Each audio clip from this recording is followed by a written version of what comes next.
What if the destiny of a nation rested in the hands of a single servant? What if one broken wall could decide the rise or fall of generations?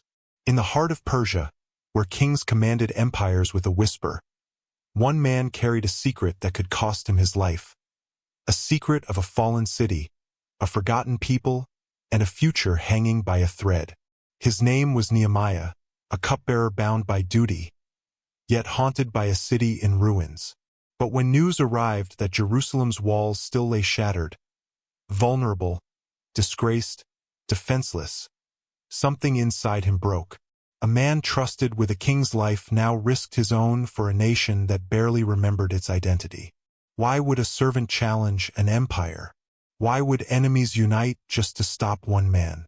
And how did a wall, built in only 52 days, shake the entire Middle East? This is not the story of bricks and gates. It is the story of spiritual warfare, political tension, assassination plots, midnight inspections, and a divine mission wrapped in danger. A story where every decision is life or death. Every stone laid is a declaration of war, and every enemy knows if Nehemiah succeeds, Israel rises again. Before we delve in, make sure you hit the subscribe button and turn on the notification icon to be updated first whenever we drop our next content. Because what you're about to see is one of the most explosive and overlooked battles in biblical history. A story of courage, conspiracy, revival, and the relentless faith of a man who refused to bow to fear. The palace of Susa shimmered beneath the Persian sun, a fortress of polished stone, carved pillars, and gardens that overflowed with cedar-scented wind. It was a world of power, where kings shaped nations with a whisper. Yet among the royal guards, the scribes, the governors, and the advisors stood a man whose name the world would not know, until heartbreak ignited his purpose. Nehemiah, son of Hakaliah, cupbearer to the most powerful man on earth, King Artaxerxes, walked the polished marble floors with silent precision. His robe, simple yet dignified, contrasted against the royal colors that surrounded him. His hands never trembled, though he lived inches away from death each day. Every cup he lifted might hold poison.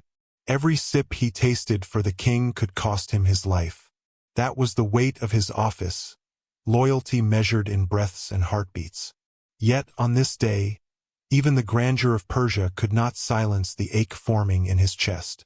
The morning had begun like every other. Nehemiah received the royal wine, bowed with practiced grace, and followed the king into the audience hall. Musicians played softly in the distance. Dancers moved like drifting silk. The advisors argued over taxes and trade routes. But Nehemiah's attention was fixed on the entrance, waiting, hoping, searching. He had heard rumors, whispers carried by caravans arriving from the west. Stories of destruction, stories of shame, stories of Jerusalem, the city of his fathers, lying in ruins. Then he saw him. Hanani, his brother, stepped into the hall, dusty from travel, weary from miles, eyes shadowed with grief too deep for words. Nehemiah's heart jumped. Without waiting for permission, he excused himself and rushed toward him. Outside the palace gate, away from the ears of scribes and soldiers, Nehemiah embraced his brother. "You came, you really came," he breathed. Hanani lowered his eyes. "Only because you needed to know." The tone chilled Nehemiah. "Tell me," he whispered. "Tell me about the remnant. Tell me about Jerusalem." Hanani's answer shattered him. "The survivors are in great trouble and disgrace," he said, voice trembling. "The wall of Jerusalem is broken down, and its gates are burned with fire." The words hung in the air like smoke from a dying flame. For a moment, Nehemiah felt the world tilt. All his life, he had known of Jerusalem's destruction under Babylon, but hearing it again, knowing that the city remained a heap of ruins even after the exile ended, struck him with unbearable force. Trouble and disgrace, Nehemiah repeated, barely able to breathe. He fell to his knees. The royal gardens blurred into nothing. The palace sounds faded to silence. All he could see was Jerusalem, the beloved city, exposed, unprotected, humiliated. How could the people of God live without walls? How could the holy city sit vulnerable, mocked by every tribe and nation around it? He covered his face with both hands as a sob broke from his chest. For days Nehemiah mourned. He ate little. He slept rarely. He wandered the palace corridors like a man living in the shadow of a great storm. Servants whispered. Guards watched him. Even the king's harem noted his absence of joy. But Nehemiah cared little for appearances. He wept. He fasted.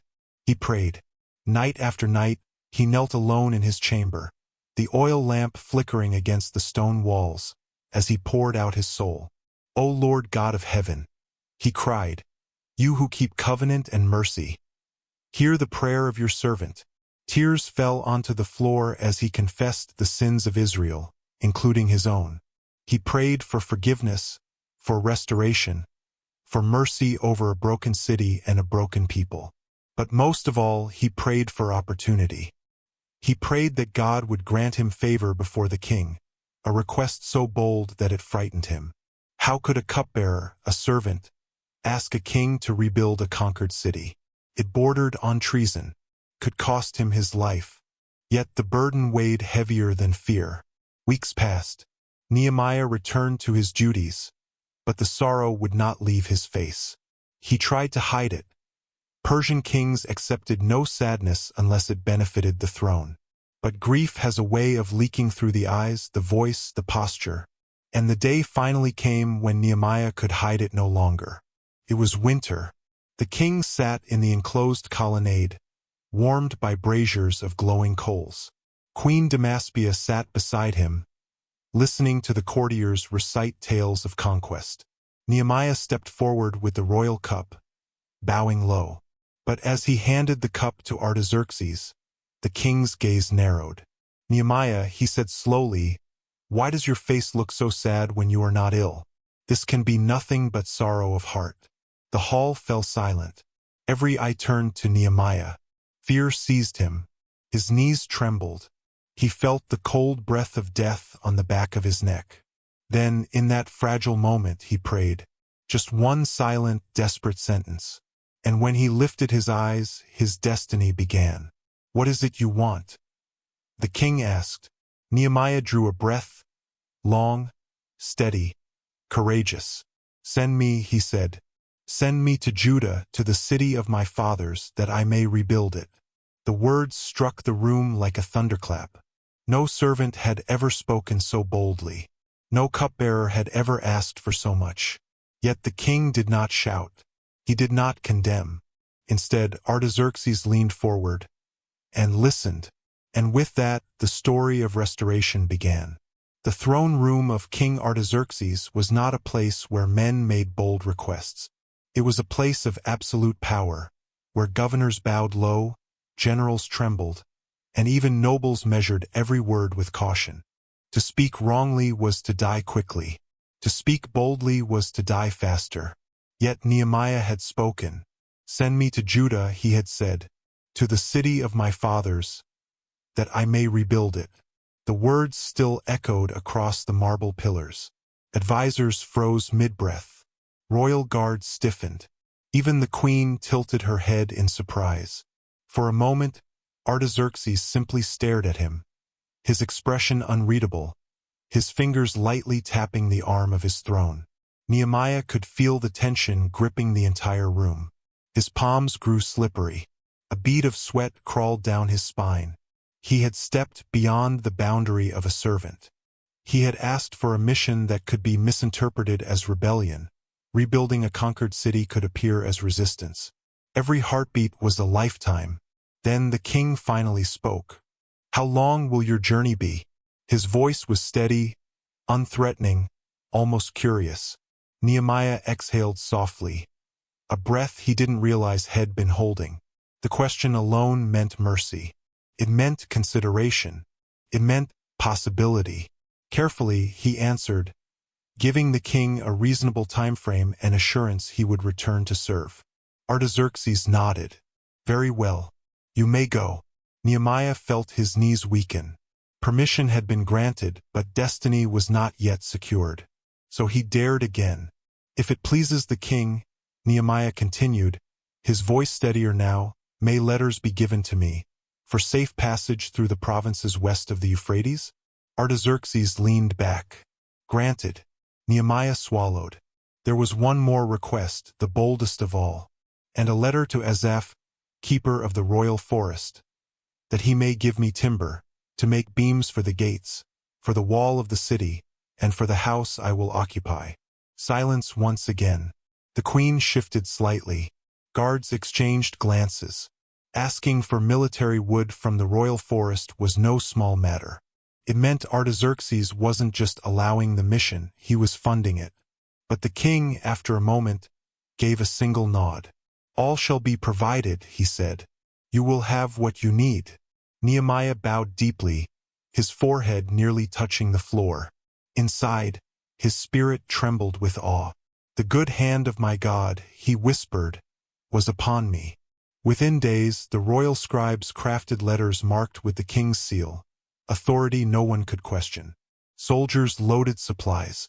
A royal escort of horsemen assembled, an honor many governors did not receive. When Nehemiah emerged from the palace gates, the cold winter wind brushed his face like a promise. He carried no titles, no noble lineage, no wealth, but he carried a mission woven by the hand of God. The journey from Susa to Jerusalem was long and hazardous. The deserts stretched endlessly. Bandits roamed the trade routes. Tribes hostile to Persia demanded payment from travelers. But Nehemiah had letters, royal authorization, protection. Still, the journey was not peaceful.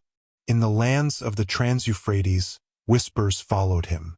Why is a cupbearer traveling with soldiers? What interest does he have in Judah? Why does he inquire about the ruins? The governors in the region gave forced smiles, but their eyes hid suspicion. Among them were two men whose names would become woven into Nehemiah's greatest trials: Sanballat the Horonite and Tobiah the Ammonite. When word reached them that a man had come to seek the welfare of the children of Israel, their anger stirred like a brewing storm. They did not show it, not yet, but their hostility was born that day. After weeks of travel, Nehemiah finally reached the land of Judah. The sight of Jerusalem stunned him, even though he expected the worst. The city lay in shadows. The walls were torn, stones scattered across the ground like bones of a fallen giant. Charred remains of gates hung crookedly from blackened hinges. Houses leaned like wounded soldiers. Grass grew where homes once stood. Children played near ruins with no understanding of what once existed.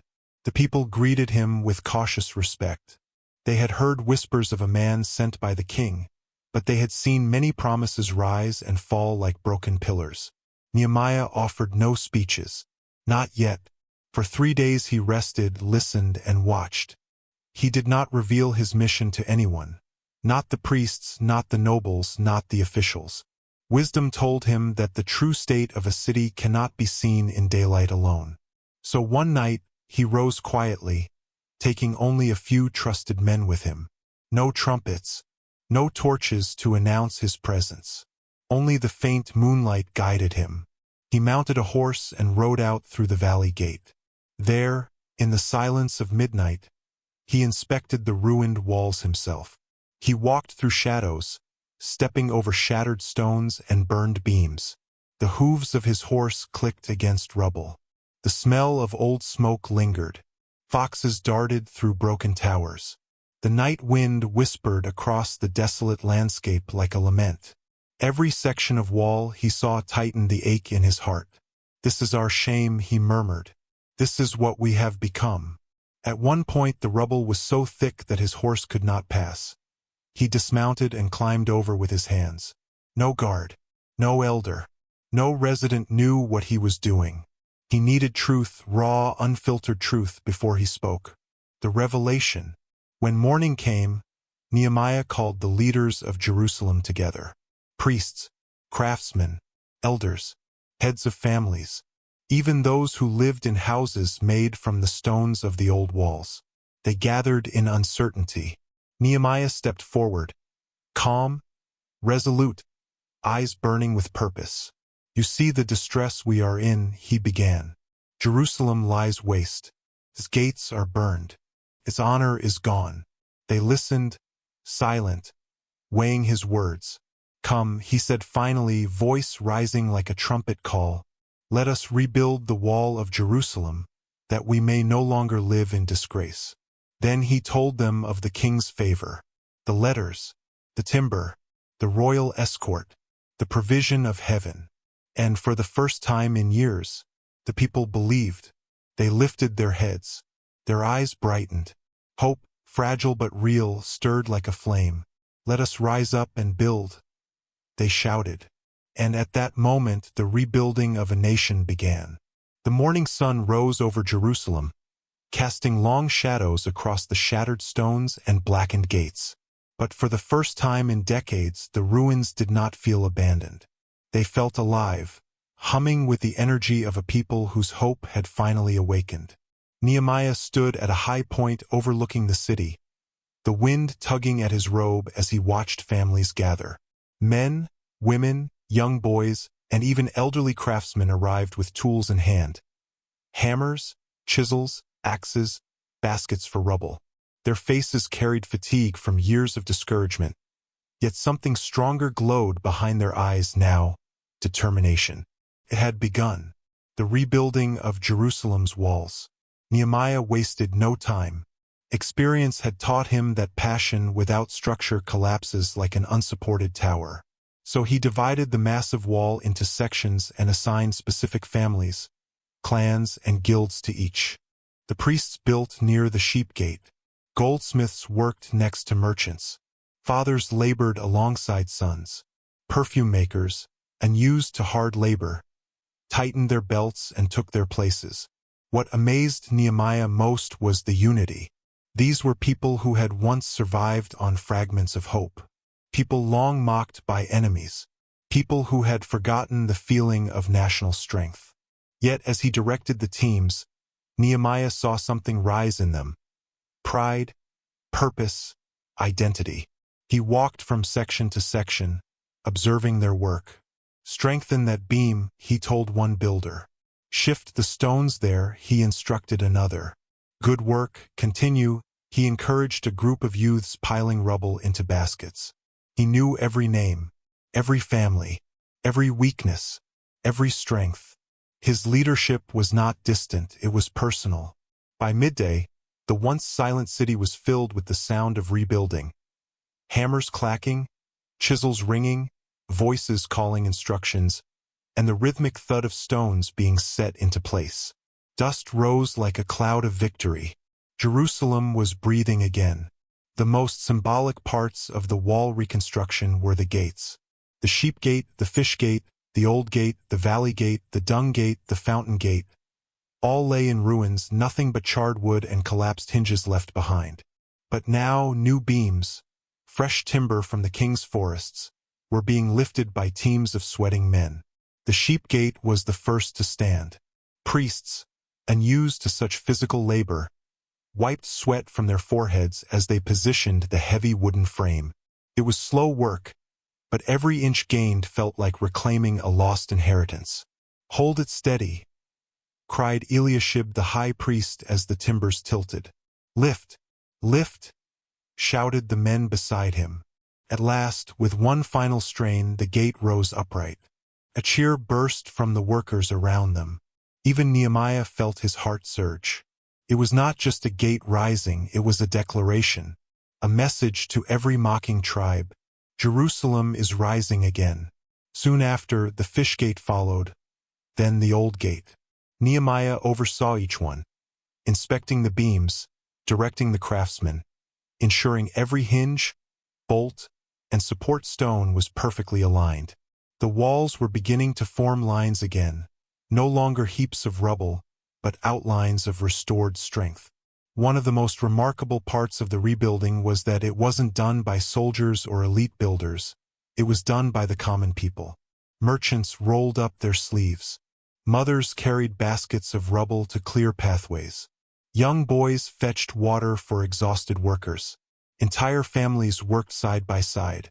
Nehemiah paused at one section where Shallum, ruler of half the district of Jerusalem, worked shoulder to shoulder with his daughters. It was a rare sight, noble daughters covered in dust, lifting stones with determination. "Your effort honors the Lord," Nehemiah told them. They bowed, faces glowing with pride. Further along, he saw goldsmiths whose delicate hands were more accustomed to shaping jewelry now gripping rough stones. Perfume makers whose craft involved fragrant oils now smeared with mud and dust. Even nobles, long criticized for avoiding heavy labor, joined the effort under Nehemiah's firm guidance. It was a miracle in motion, a reconstruction not merely of walls, but of identity and unity. As days passed, something extraordinary took shape among the people. The walls rose higher, the gaps grew smaller. Progress could be seen even from a distance. But more important than the stones was the spirit binding the people together. They encouraged one another. They shared their food. They traded tools when one group lacked something. They prayed before beginning work each morning. They sang psalms as they lifted stones in the evening. Jerusalem had not felt such unity since the days of King David. Nehemiah watched with awe. This was not merely construction, it was revival. He thought often of the enemies watching from afar. He imagined their confusion, their frustration. Each section of wall that rose was a message they could not ignore. Israel is not dead, but where hope rises, hostility follows. Word soon reached Sanballat, Tobiah, and Geshem the Arab that Jerusalem's walls were being rebuilt with astonishing speed. Their reaction was immediate and venomous. Sanballat scoffed publicly, "What are these feeble Jews doing? Will they restore their wall? Even if a fox climbed on it, it would fall." Tobiah laughed loudly beside him, adding, "A single fox could topple that pathetic wall." Their mockery spread quickly, carried by traders and travelers until it reached the workers on the wall. Some paused, discouraged. Some clenched their fists. Others looked to Nehemiah with uncertainty. But Nehemiah did not flinch. He lifted his eyes to the sky and prayed quietly, "God, hear their mocking, turn their insult back on their own heads." Then he turned to the workers. "Do not be afraid of them," he said firmly. "The God of heaven will give us success." Strength returned to the people. They bent again to their tasks. Stones lifted. Gates rose. Unity deepened. Opposition had begun, but so had victory. The wall was halfway built now. Halfway to strength. Halfway to restoration. Halfway to destiny. And Nehemiah knew. The real battle was about to begin. The sun had barely risen when Nehemiah sensed it. A shift in the air, like a storm gathering beyond the horizon. The wall stood halfway now, rising proudly above the once broken landscape. But triumph often draws trouble, and Jerusalem's enemies could no longer ignore the pace of the restoration. Word spread through the region with unsettling speed. Jerusalem's walls are rising again. Sanballat heard it in Samaria. Tobiah heard it in Ammon. Geshem heard it in Arabia. The Ashdodites heard it along the coast. And they were furious. What began as mockery now hardened into something darker. Conspiracy. Nehemiah was inspecting the northern section of the wall when a messenger arrived, panting, dust-coated, eyes wide. "Nehemiah, Sanballat is preaching rebellion in Samaria." Nehemiah paused his steps, listening as the messenger imitated Sanballat's scornful voice. "Will these Jews revive stones out of heaps of rubbish? Pathetic! Even their God cannot save this ruin." And beside him, Tobiah, always eager to intensify the insult, had declared, "If even a fox climbs up their wall, it will crumble beneath its weight." Laughter had risen in Samaria. But in Jerusalem, the workers heard these words and felt their hearts sink. Nehemiah felt their discouragement as clearly as if it were a physical wound. The enemy's words were meant to break morale, to weaken the spirit before the body could build. He recognized the tactic. Ridicule is the first weapon of those afraid of progress. Nehemiah closed his eyes and prayed aloud, Lord, hear their insults. They mock not us, but your purpose. Then he turned to the people. Do not answer them, he commanded. Let the stones answer. Let the gates answer. Let the rising wall be our voice. Encouraged, the people bent again to their work. But mockery was only the beginning. As the days passed, the workload increased. Lifting stones became harder. The sun beat hotter. Muscles ached. Hands bled. Sleep grew thin. Families grew weary. And the workers from Judah began muttering, there is too much rubble. We cannot rebuild the wall. The work is too great. Our strength is failing. Nehemiah walked among them, listening to their fears. He knew that fatigue makes every shadow look like a giant, every threat feel fatal. Meanwhile, rumors reached them of armies preparing to attack. Reports said Samaria, Ammon, Ashdod, and Arabia were plotting together.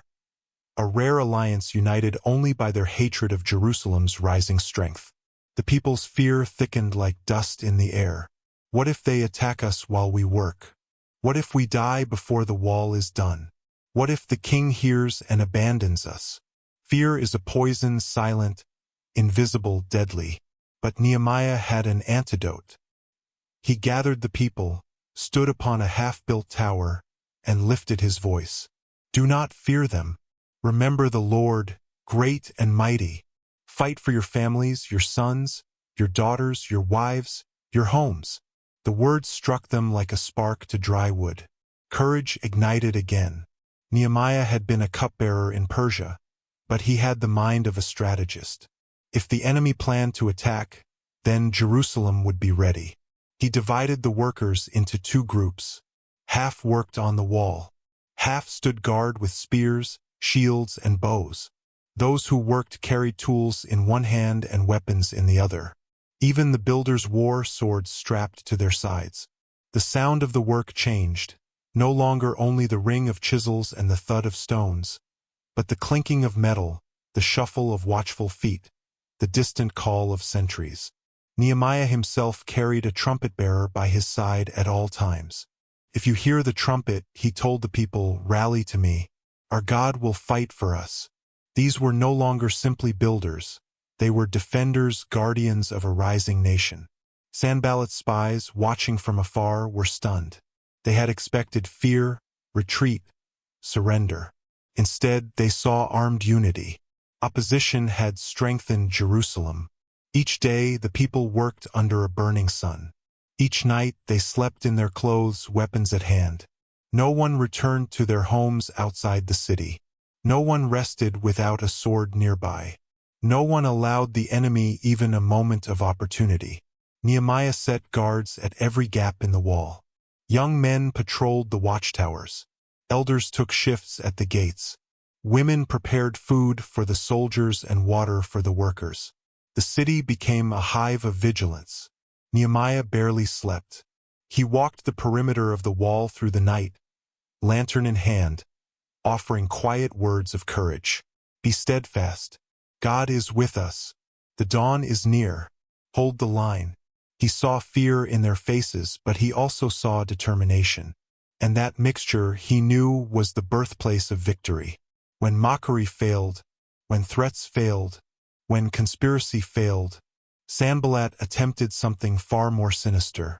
He sent messengers to Nehemiah with fake invitations. Come, meet us in the plain of Ono. Nehemiah saw through it immediately. They intend to harm me, he said calmly. Another message came, then another, then a fourth, each one urging him to leave Jerusalem, to walk into what would surely be an ambush. Nehemiah refused every time. I am doing a great work, he sent back. Cannot come down. But Sanballat was not done. He sent an open letter, a public accusation. It is reported that you and the Jews plan to rebel. You are building the walls so you may become their king. A dangerous lie, one that could reach Persia. The people panicked. Nehemiah, what if the king believes this? What if soldiers come? What if we are crushed? But Nehemiah stood unmoved. "No such thing is happening," he replied to Sanballat. "You invent it in your own heart." He did not argue. He did not plead. He did not panic. He prayed, "Strengthen my hands." And then he returned to the wall. The enemy now understood that Nehemiah could not be broken by fear or flattery or lies. He was a man with a calling, one that no human enemy could stop. And the wall rose higher still.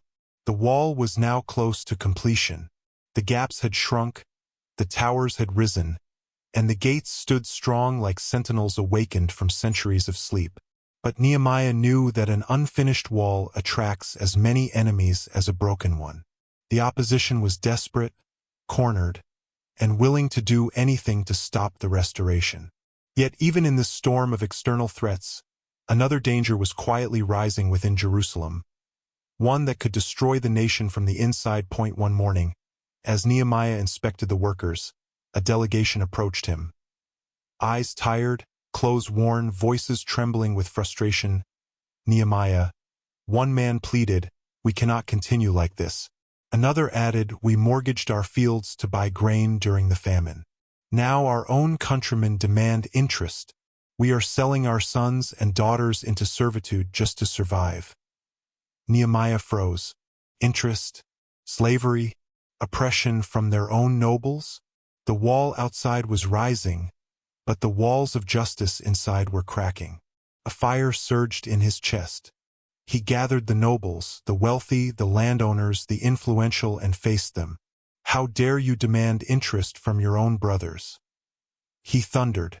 "We have returned from captivity, yet you enslave your people again." The nobles lowered their eyes. Some shuffled nervously. Others clenched their jaws but said nothing. Nehemiah stepped forward, his voice sharp as a sword. "Restore to them their fields, vineyards, olive groves, and houses. Cancel the interest. Give back what you took." A heavy silence fell. Then, one by one, the nobles nodded. "We will restore everything. We will require nothing more from them."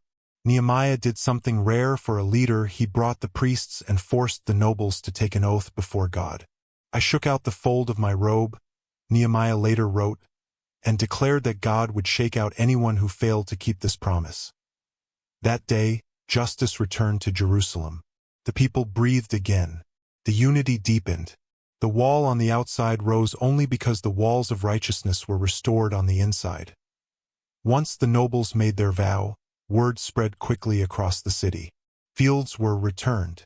Children were freed. Debts were forgiven. Families embraced one another with tears of relief. What oppression had crushed, mercy healed. Nehemiah's leadership became undeniable. He had confronted warriors and governors, but confronting the wealthy of his own nation required a different kind of courage. And he did it boldly. From that day forward, the people worked with renewed strength. Their hearts were lighter, their spirits lifted, and the wall rose with a speed that amazed even Nehemiah. The city was becoming whole again, not simply with stones, but with justice. The wall is completed in 52 days. The day the last stone was placed was a day Jerusalem would never forget. The people shouted. Children ran between the towers. Priests blew trumpets. Mothers wept with joy. Men lifted their hands toward the sky. After more than a century of shame, after decades of despair, after mockery, threats, sabotage, famine, injustice, and fear, the wall was finished. In 52 days, something their enemies claimed was impossible.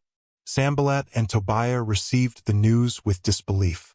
When our enemies heard of it, Nehemiah wrote, they were afraid. They lost their confidence. They realized the work had been done with the help of our God.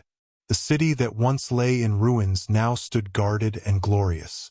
But Nehemiah knew that walls alone cannot sustain a nation. The people needed spiritual restoration. And for that, God had prepared a man. Ezra reads the law, a great revival. On the first day of the 7th month, the people gathered at the water gate, men, women, and children old enough to understand. A large wooden platform had been built.